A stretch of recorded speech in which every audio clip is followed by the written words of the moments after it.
Ouais, je crois que je vais en garder une aussi en haut à la maison pour s'il y en a un qui m'embête, je pense que ça va lui faire peur et il partir en courant, je pense.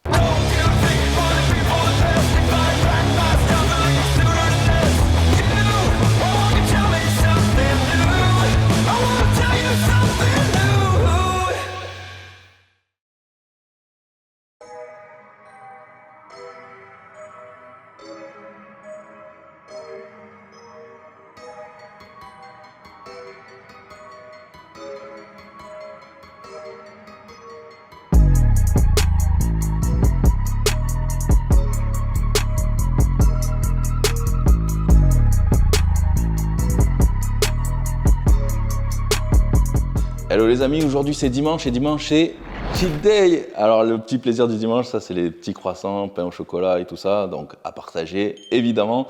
Donc ça a toujours été notre habitude, même à Miami aussi on avait l'habitude de faire ça. Donc le matin généralement je me lève, je vais promener NJ pendant 3/4 d'heure, donc ça me fait mon cardio. Et puis là le dimanche ensuite je vais à la boulangerie chercher voilà, les petits pains au chocolat. Donc il y en a qui disent chocolatine, je sais que je vais avoir dans les commentaires, il y en a plein qui vont me dire non c'est chocolatine, mais nous on dit pain au chocolat, et puis à Montpellier ils disent pain au chocolat. Je crois que c'est que à Toulouse ou je sais pas où, enfin bref, on s'en fout de toute façon. Je vais préparer ma petite whey parce que je garde quand même mon quota de protéines là pour la matinée. Donc c'est parti, on va essayer de préparer la whey avec un seul bras. Ça c'est sa position favorite, il aime bien être comme ça sur le bras là. Comme il a quelques reflux, cette position là, ça lui fait du bien, il adore. Là c'est rock'n'roll pour essayer de fermer le truc. Hop. Ah mais il faut que j'arrive, il faut que j'arrive.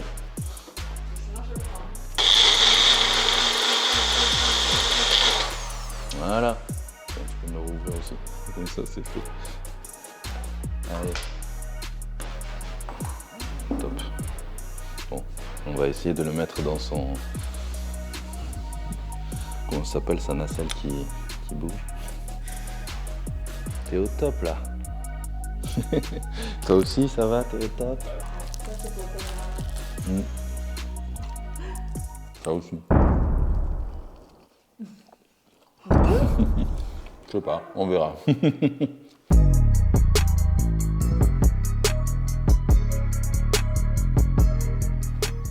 Ah, ce soleil, ça c'est agréable. Donc là, les amis, comme vous voyez, bien sûr, c'est ma Titax, celle-là, vous commencez à la connaître maintenant, ça fait 2 ans, elle a un peu plus de 2 ans maintenant que je l'ai reçue, mais évidemment, j'ai pas toujours eu ce home gym de folie qui est vraiment le home gym ultime. Non, mon tout premier home gym, c'était quand du coup j'étais étudiant à Montpellier. Donc j'étais dans une cité du coup étudiante et j'avais un petit studio d'étudiant de 15 mètres carrés, donc avec mon lit ici et mon petit banc de muscu collé au lit. Et donc j'ai pas de photos, j'ai rien de tout ça, pas de vidéos et tout ça, parce que c'est vrai qu'à l'époque il n'y avait aucun réseau social, il n'y avait même pas Facebook, Instagram et tout ça, donc autant vous dire que j'avais rien de tout ça. Donc, mais c'était un banc juste inclinable, vraiment le truc un peu de merde, hein, j'avoue, je sais pas si c'était pas un truc Décathlon à l'époque, mais franchement je pense qu'aujourd'hui avec mon poids je l'exploserais. Et du coup c'était un banc inclinable avec, il y avait quand même le truc pour faire des leg extensions, j'avais une barre du coup, et j'avais des haltères, mais pas des haltères réglables évidemment, j'avais des haltères du coup classiques qu'on charge et qu'on met, je sais pas, 1 minute à chaque fois pour charger, décharger, etc. Donc c'était bien galère, mais c'est pas grave, c'est ça qui m'a permis quand même de construire une bonne partie de ma masse musculaire à l'époque, parce que voilà, j'étais vraiment déterminé, et puis je m'entraînais aussi tous les jours en sortant de la fac et tout ça. Donc voilà, j'avais pas évidemment ce gros truc ultime. Là du coup j'avais aussi reçu des haltères réglables. Donc ici, celle-là, je sais plus la marque, alors on me l'a demandé plusieurs fois, mais c'est exactement les mêmes que du coup les Bowflex que j'avais à Miami. Franchement, c'est exactement les mêmes. Donc elles vont jusqu'à du coup 40 kg. Alors à savoir que Prozis fait maintenant aussi des haltères réglables, mais qui vont, je crois, que jusqu'à 20 ou 25 kg. Donc ça reste un petit peu limite. Pour un débutant, c'est génial, mais c'est vrai que pour un avancé, 20 kg, voilà, ça reste un petit peu limite. Donc voilà, bon ça vous commencez à la connaître, je pense, par cœur, cette Titax. Et franchement, c'est vraiment le home gym, on va dire, ultime. Et là, ils viennent d'en sortir une. Donc là, j'ai eu les infos avant du patron qui m'a confirmé qu'ils allaient en sortir une, donc un petit peu dans le même style que celle-là, mais qui sera un peu plus compacte, donc qui tiendra dans la moitié de cette pièce, parce que du coup, on pourra la ranger vraiment, et ça tiendra la place finalement ici du cadre guide. Donc c'est vrai que ça prendra beaucoup moins de place et ça sera aussi beaucoup moins cher, parce que c'est vrai qu'une petite axe comme ça, tout équipé, etc., c'est entre 7 et 10 000 euros. Donc avec tous les équipements, il faut rajouter bien sûr après les dalles de sol, les poids, des options supplémentaires, etc. Donc c'est vrai que ça peut grimper très vite. Et d'après ce que j'aurais compris, la nouvelle Titax, nouvelle version, ils vont essayer de faire justement un truc beaucoup plus abordable, on va dire, aux alentours de 3 000, 3 500 euros, je crois, un truc comme ça. Donc affaire à suivre, je vous tiendrai au courant de ça. Alors du coup, on a reçu quelques affaires de Miami qu'on s'est fait envoyer parce que, je vous le rappelle, on avait vendu notre appart du coup il y a quelques mois et on ne savait pas si on voulait repartir justement sur un appart ou sur une maison un petit peu éloignée de Miami, donc là où mon pote Alex habite. C'est à 1 heure de Miami et c'est vrai que c'est assez sympa ces petites villas du coup autour de lacs et tout ça. Et c'est vrai que comme on avait vécu chez lui pendant un petit mois, ça nous avait fait vraiment réfléchir du coup et on s'était dit franchement pour le prix d'un 2 pièces à Miami on a l'équivalent d'une maison là-bas, du coup ça nous avait fait vraiment réfléchir et on ne sait toujours pas si on voudrait, comme on a déjà une maison ici, garder justement un appart sur Miami pour avoir vraiment l'ambiance de la ville, la mer, la vue sur la mer, etc. Ou alors avoir gardé une maison mais s'éloigner finalement de Miami, être un peu plus au calme et tout ça. Et du coup c'est vrai qu'à l'époque quand on avait vendu l'appart, on ne savait pas encore qu'on aurait Nolan, que Marjorie était enceinte, on ne le savait pas. Du coup maintenant ça fait encore plus réfléchir, ça veut dire qu'il nous faudrait une chambre de plus, mais pour un appart 3 chambres du coup à Miami, ça commence à taper dans des budgets très élevés. Donc c'est vrai qu'on s'était dit finalement peut-être une maison. Donc franchement, on ne sait pas encore, donc on va voir. Mais en tout cas, ça sera pour le coup pas avant janvier. Donc là, on a rendez-vous pour le passeport de Nolan bientôt à l'ambassade des États-Unis, du coup à Paris. Donc, parce que je vous le rappelle que lui, il a de la chance, vu qu'il est né de parents américains et français, il sera à la fois français et américain. Il aura les 2 passeports à la naissance, alors que nous, on a galéré 10 ans quand même. Donc plutôt cool. Donc dès qu'il a son passeport, on va pouvoir repartir aux États-Unis. Mais en attendant, du coup, on s'est fait ramener quelques affaires. Donc vous allez voir, là on a tout mis ici pour l'instant dans le garage et je vous rappelle que j'avais construit mon petit home gym entre guillemets dans mon appart de Miami à l'époque du confinement, parce qu'à Miami il n'y a pas eu vraiment de confinement, ça a été voilà, juste pendant 1 mois ils ont fermé les salles, c'est tout, ça a été juste ça. Nous on n'avait pas de masque obligatoire, on n'avait pas de couvre-feu, de quoi que ce soit. En Floride c'était vraiment génial. Et du coup qu'est-ce que j'avais fait à l'époque? J'avais acheté ce banc, donc qui est encore emballé, on vient juste de le recevoir, hein, donc je vais le déballer, et ces haltères réglables. Donc du coup maintenant j'ai 2 paires d'haltères réglables. Donc là c'est les Bowflex, donc je vous parlais tout à l'heure, ici. Donc celle-là c'est 90 pounds, donc c'est quasiment le même poids, hein, ça fait quasiment 41 kg, voilà. Donc là c'est juste en pounds. Et je m'étais acheté ça aussi pour pas abîmer les carreaux de mon appart. Donc c'était ici des petites protections pour le sol. Et du coup, ce que j'envisage par la suite, c'est que dans ce garage-là, qui est quand même assez grand, s'il n'y avait pas tout ce bordel évidemment, donc une fois que j'enlèverai tout, j'aimerais bien faire un studio finalement de photo-enregistrement justement, pour à la fois mes vidéos YouTube, photos aussi pour mes contenus, et puis aussi pour mes prochains programmes et formations aussi. Ça serait beaucoup plus simple que de chaque fois aller en salle, etc. Et puis c'est vrai que là-haut, au niveau de la Titax, c'est compliqué pour filmer parce que c'est dans un espace vraiment réduit, et du coup on ne peut pas tourner autour, etc. C'est pas vraiment super. Donc là j'aimerais faire un truc, je ne sais pas ce que vous en pensez, mais que ce soit vraiment tout noir ici, et puis avec des espèces de petites LED un petit peu, que ça fasse un peu comme justement au concept ou l'ambiance aussi Elevation, un petit peu un truc comme ça. Donc j'aimerais voilà, me faire ici un endroit, disons salle, mais plus pour mes tournages vidéo, pour ma chaîne et puis pour mes programmes quoi. Donc j'aimerais pouvoir le faire. Alors je sais pas quand est-ce que je vais pouvoir, parce que c'est vrai qu'avec Nolan et tout c'est quand même assez compliqué. Pour l'instant on essaye de s'habituer à notre nouvelle vie, mais c'est dans les projets, donc dans les tuyaux. Voilà, mon sol est installé. Donc ça par contre, c'est super pour le banc que j'ai ici, mais pour la Titax, ça suffirait pas. Et pour la Titax, il faut un sol beaucoup plus épais. Et d'ailleurs, j'ai acheté les dalles exprès pour la Titax qui sont vraiment beaucoup plus épaisses. C'est vraiment des trucs comme ça. Et ça pèse 20 kg chaque petite plaque. Donc rien à voir avec ça, évidemment. Ça, c'est vraiment fait pour juste un petit banc et c'est tout, quoi. Le fameux banc, ici, tac. Alors ce banc il est quand même pas mal du tout. Pareil, donc je l'avais commandé en même temps que les haltères Bowflex. J'avais commandé ça sur Amazon à l'époque. Et celui-là, l'avantage c'est que donc il se décline. Et ça c'est vrai que c'est rare pour les bancs. D'habitude ils sont inclinables mais pas déclinables. Donc c'est vrai que c'est pas mal. Là, vous imaginez là, me taper la montée en fente avec les 90 pounds. On va essayer mais avec la moitié. Là les fentes dans la montée.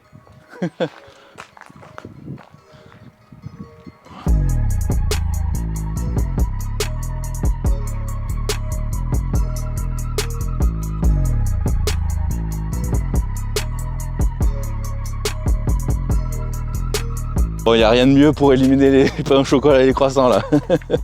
Bon, je vais pas faire jusqu'au bout. Normalement, c'est mon jour de repos le dimanche quand même. Bon, en tout cas, ce banc, c'était bien pratique. Ouais, il est top. J'avais mes élastiques ici, du coup, mes élastiques Prozis. Donc ça, je m'en servais aussi. Du coup pour remplacer tout ce qui était poulie finalement. Alors ça c'était le truc pour coincer en fait dans les montants de porte. Donc quand on a des portes, on coince ça soit en haut soit en bas. Et du coup ensuite on attache l'élastique à ça. Donc là j'ai plusieurs résistances d'élastique ici. Donc là j'ai le 5 kg ici, donc ça c'est le plus facile. Ensuite j'ai du 10 kg ici, du 15 kg. Là du 25, là ça doit être du 20. Donc du coup là j'installe les poignées ici, je vais faire comme un vis-à-vis en fait. Donc là j'ai 25 kg de chaque côté. Et du coup je peux faire ici des vis-à-vis. Donc hop, comme ceci. Donc à Miami je mettais, j'avais pas de crochet là, donc je mettais ça dans la porte finalement en fait.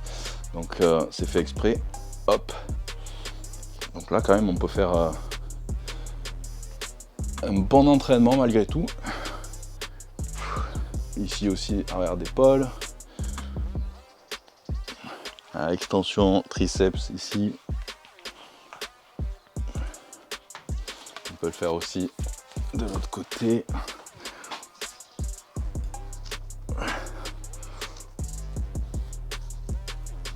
J'avais reçu celui-là aussi de Prozis qui ont commencé justement à faire aussi des pistolets de massage. Celui-là je peux l'emporter avec moi, disons dans ma valise, ça prend beaucoup moins de place. Les trapèzes, ça tue. Ça en tout cas pour la récup c'est vraiment le top. C'était mon troisième home gym. Pourquoi troisième? Parce que mon tout premier, je vous avais dit, c'est quand j'étais étudiant du coup à la fac. C'était le petit banc de merde hein, que je vous avais expliqué. Le deuxième home gym, c'était déjà beaucoup plus évolué. Je crois que c'était un truc wider, il me semble. Et là, effectivement, je l'ai toujours. Je vous avais présenté d'ailleurs cette vidéo. C'était dans le garage de mes grands-parents. Et il y est toujours d'ailleurs. Il prend un petit peu la poussière, mais je vous l'avais présenté dans une de ces vidéos. Si vous ne l'avez pas vu d'ailleurs, vous pouvez regarder cette vidéo. Donc ici, je vous mettrai le lien. Et il était déjà beaucoup plus évolué. Donc il y avait une Smith Machine dedans. Il y avait des poulies. Il y avait... franchement, il était quand même vachement complet et du coup je m'en étais servi quand même pendant longtemps aussi de celui-là, donc c'était mon deuxième. Celui-là c'était mon troisième, donc celui-là moins évolué, mais pour un appart j'avais pas trop le choix, donc c'est ça qui prenait le moins de place finalement, ça. Donc j'avais du coup ce banc inclinable, les haltères, les élastiques, ballon, et puis le gros ballon aussi pour faire les abdos. C'était le top, ça m'a bien servi et comme je vous ai dit, je continuerai à m'en servir pour mes nouvelles vidéos, mes nouvelles formations, programmes, etc. Donc j'aimerais bien transformer ce garage bientôt. Donc voilà, ça va prendre certainement un petit peu de temps. Bon, ça je tenais vraiment à les ramener. Pourquoi? Parce que ça c'est mes overalls qui m'ont permis de gagner ma carte pro à l'époque. Donc ça, je sais pas si on voit ici. Donc celui-là, c'est 2016 NPC Florida Grand Prix Men's Physique Open Overall Winner. Et j'avais gagné aussi en même temps en Master. Donc j'avais tout raflé là à cette époque. Et du coup, c'est cette compétition-là qui a clôturé mes 5 overalls que je devais gagner pour avoir ma carte pro à l'époque. Donc c'était vraiment le dernier des derniers qui me manquait pour avoir ma carte pro. Donc là, c'était vraiment 2016, je m'en rappellerai toujours. En plus, ma mère était venue me voir aussi. Donc ça a été un moment fabuleux que j'attendais depuis tellement longtemps que pour moi, ça, je m'en rappellerai toute ma vie. Donc c'est pour ça que c'était hyper important pour moi que je les récupère. Donc ça, je les mettrai, je pense, aussi quelque part ici. Parce que pareil, pour la pièce dans la Titax là-haut, c'est beaucoup trop petit. Mais j'essaierai de, je sais pas, derrière peut-être dans le mur, faire un beau truc. Donc en fait, à chaque fois qu'il y a une épée, c'est que j'ai gagné un overall. Un overall, c'est toute catégorie. C'est-à-dire qu'en men's physique, à l'époque, du coup, il y avait des catégories de taille. Donc, admettons qu'on soit, je sais pas moi, 50 dans une catégorie des moins de 1m80, il fallait que je remporte ma catégorie, donc de taille, et ensuite tous les gagnants de chaque catégorie concouraient entre eux, et du coup le gagnant de toutes les catégories, ça s'appelle l'overall, et c'est lui qui remportait la grande compétition. Et à l'époque, pour moi, il fallait que j'en remporte ça 5 fois, donc 5 overalls dans l'année pour pouvoir avoir la carte pro. Donc je vous raconte pas, ça c'était à l'époque, c'était beaucoup plus difficile qu'aujourd'hui où finalement il suffit de, entre guillemets, de gagner une compétition pro qualifieur pour avoir sa carte pro. Je sais pas où je vais mettre tout ça, mais en tout cas c'est des beaux souvenirs. Celle-là elle est belle aussi, hein. Magnifique celle-là. Il y en a encore, c'est pas fini. Donc ça c'était un trophée du meilleur poseur à l'époque aussi en 2016. Je suis armé, attention. NPC Outdoor Classic Overall, donc le 30 janvier 2016. Donc celui-là c'était mon tout premier, toute catégorie. Et du coup c'est à partir de là où je me suis dit c'est peut-être possible. Parce que c'est vrai qu'à l'époque quand on m'a dit il faut que tu gagnes 5 overalls pour pouvoir devenir pro, franchement dans la même année j'y croyais pas. Surtout aux États-Unis, se battre contre des Américains, dans leur pays les plus forts et tout ça, honnêtement j'avais du mal à y croire. Et quand j'ai gagné mon tout premier overall, je me suis dit c'est que c'est possible. Mon Nubax qui est en pièces détachées, ça c'est très important. Le Nubax, je vous rappelle, c'est ce qui m'avait servi finalement à m'aider pour quand j'ai eu vraiment tous ces problèmes de dos, donc à étirer vraiment le bas du dos. Moi, je crois que je vais en garder une aussi en haut à la maison pour s'il y en a un qui m'embête, je pense que ça va lui faire peur et le partir en courant, je pense. Ah, et là aussi j'ai mes tout premiers trophées aussi. Là, les Musclemania, ceux-là, c'est quand j'étais chez Musclemania à l'époque, avant de passer IFBB Pro, je faisais d'abord Muscle Model à l'époque, et ensuite Men's Physique. Et j'ai eu ma carte Pro Musclemania d'abord, avant de passer IFBB. Et là, c'était un trophée, justement, quand j'étais Men's Physique Pro Musclemania. Ça, c'était quand j'étais Muscle Model America. Hop, ça c'était, il me semble, à Las Vegas, celui-là. Première place aussi, Men's Physique, ici. Overall Champion Men's Physique 2016. Après, je sais plus tout ce que... Il y en a eu un paquet. Ouais, parce que je crois que j'ai fait, si je me trompe pas, 35 compétitions, un truc comme ça, dans toute ma carrière. Donc ça en fait quand même pas mal. Donc des coupes, des trophées et tout ça, il y en a un paquet. Et c'est vrai que pour moi, ça a une valeur inestimable. Donc c'est pour ça que je voulais vraiment quand même tout récupérer. Mais voilà, il y a plein de trucs. J'ai même un magazine Muscle Fitness, là, un vieux, qui est tout arraché. Et si je l'ai gardé, je crois que c'est parce que je dois avoir un article ou des pages dedans. Ah ouais, voilà. Hop. Le parcours du combattant. Donc, vivre le rêve américain, etc. Donc là, ils avaient fait une belle... franchement, un beau truc sur moi ici. Donc voilà les amis, la présentation de mon troisième home gym, donc qui était pas forcément le meilleur, mais très très efficace. En tout cas, j'espère que ça vous aura plu, ça vous aura permis de vous inspirer un petit peu si vous n'avez pas beaucoup de place chez vous, si vous êtes en appart mais que vous voulez quand même vous entraîner. Donc c'est vrai que c'est vraiment, franchement, c'est un grand luxe d'avoir son home gym à la maison, surtout quand on vient d'avoir un nouveau-né et qu'on n'a pas envie de perdre du temps pour aller à la salle, les allers-retours, etc. Donc c'est vrai que pour moi, le home gym, ça a quand même malgré tout toujours été, depuis le début, quelque chose de très important pour moi parce que mon temps, il est quand même assez précieux, il est vraiment calculé et c'est vrai que depuis que je suis étudiant jusqu'à maintenant, je me suis entraîné très souvent en home gym. Je vais à la salle de temps en temps évidemment pour me changer un petit peu les idées, pour changer de machine, etc. Pour rencontrer du monde, c'est super. Mais c'est vrai que le home gym, je l'utilise quand même malgré tout, allez, 80% du temps. Donc, et puis là avec Nolan, du coup, je l'utilise quasiment 100% du temps. Donc c'est très bien rentabilisé. Et comme vous l'avez vu, j'ai du coup maintenant 2 paires d'haltères réglables, donc de 90 pounds et 40 kilos. Donc c'est quasiment pareil. Donc j'avais l'idée, comme on arrive bientôt à 200 000 abonnés les amis, donc merci encore à tous ceux qui me suivent depuis le début de la chaîne et puis à tous ceux qui m'ont rejoint ensuite. La chaîne existe depuis, si je ne me trompe pas, 2016 ou si je ne me trompe pas, 2015. 2015. Dites-moi ça dans les commentaires, je crois que c'est 2015. Donc ça fait quand même pas mal de temps déjà.